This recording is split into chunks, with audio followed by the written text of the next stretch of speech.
So hello dear student, কেমন আছো? I hope প্রত্যেকে ভীষণ ভালো আছো। স্ক্রিনের উপর একটা প্রশ্ন দেখা যাচ্ছে। প্রশ্নটা কি সেটা আগে পড়ে নিই। প্রশ্নটা বলেছে যে এক্স ও ওয়াই ধনাত্মক সূক্ষ্মকোণ ও x plus y is less than 90 degree. Okay, এবং sine 2x minus 20 degree equal to cos 2y plus 20 degree হলে tan x প্লাস ওয়াই কত? সো আলটিমেট যেটা জিজ্ঞাসা করতে চাইছে যে এক্স আর ওয়াই এর ভ্যালুটা আমাকে বের করে দাও। এক্স আর ওয়াই এর ভ্যালু যদি বের করে ফেলি তো অটোমেটিক্যালি অঙ্কটা করে ফেলতে পারবো, তাই না? সো দেয়া রয়েছে কি, শুরু করবো কোনখান থেকে? X 2x minus 20 degree equal to cos 2y plus 20 degree.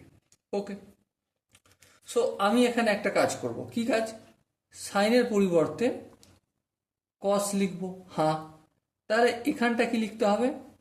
90 degree minus এই পুরোটাকে যদি থিটা ধরি, এখানে একটা ব্র্যাকেট হবে 2x মাইনাস 20 ডিগ্রি, এইটা একটা ব্র্যাকেট হবে আর এটা সেকেন্ড ব্র্যাকেট হবে। ওকে, সো দিকটাও কি থাকবে? কস 2y প্লাস 20 ডিগ্রি। বেশ, সো এবারে কি হলো? 90 ডিগ্রি মাইনাসটা এখন থাক, একবার পরের বারে না হয় হটাবো। 2y plus 20 degree. Okay, I hope এই সাইন থেকে কস কি করে হলো না হলো এই পুরো কনসেপ্টটা, মানে এই জায়গার পুরো কনসেপ্টটা তোমরা বুঝতে পেরেছো, আর তোমরা ইন্ট্রোডাকশন পার্ট পড়লে অবশ্যই জানতে পারবে। এখন পর্যন্ত যে অঙ্কগুলো করেছি সেখানে ভালোভাবে ডিসকাস করেছি। তো ডেফিনেটলি তোমরা এটা যদি আরো ডিটেলসে বুঝতে চাও তো ডেফিনেটলি তোমরা কোনটা দেখো, ইন্ট্রোডাকশন পার্টটা একবার দেখা দরকার আছে। ওকে, সো দেখো 90 ডিগ্রি মাইনাস প্লাসে মাইনাস 2x মাইনাসে plus 20 degree equal to 2y plus 20 degree. Okay, এবার দেখো এখানে যে -2x আছে এটা সমানের অপোজিট দিকে নিয়ে যাবো, তাহলে কি হয়ে যাবে? +2x প্লাস 2yটা করলাম। এবার দেখো এখানে 90 ডিগ্রি আছে, ঠিক আছে। এখানে +20 ডিগ্রি আছে, এটাও ঠিক আছে।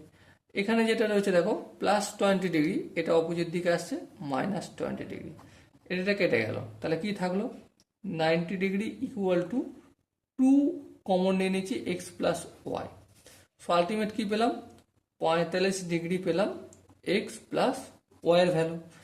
আনসার কি চেয়েছে? আনসার চেয়েছে ট্যান এক্স প্লাস ওয়াই সমান কত। তার মানে কি ট্যান 45 ডিগ্রির মান জানতে চেয়েছে। আর ট্যান 45 ডিগ্রির মান কি কত প্রত্যেকে জানি? 1। বোঝাতে পারলাম কি? আই হোপ প্রত্যেকে বুঝতে পেরেছো। যদি কোনো জায়গায় ডাউট থাকে বা বুঝতে অসুবিধা থাকে, কনফিউশন থাকে, তার জন্য কি করতে হবে? কমেন্ট বক্স খোলা রইল। ওকে, সো ডিয়ার স্টুডেন্ট, দেখা হচ্ছে পরবর্তী সেশনে। ততক্ষণ পর্যন্ত ভালো থেকো, সুস্থ থেকো এবং জয় হিন্দ।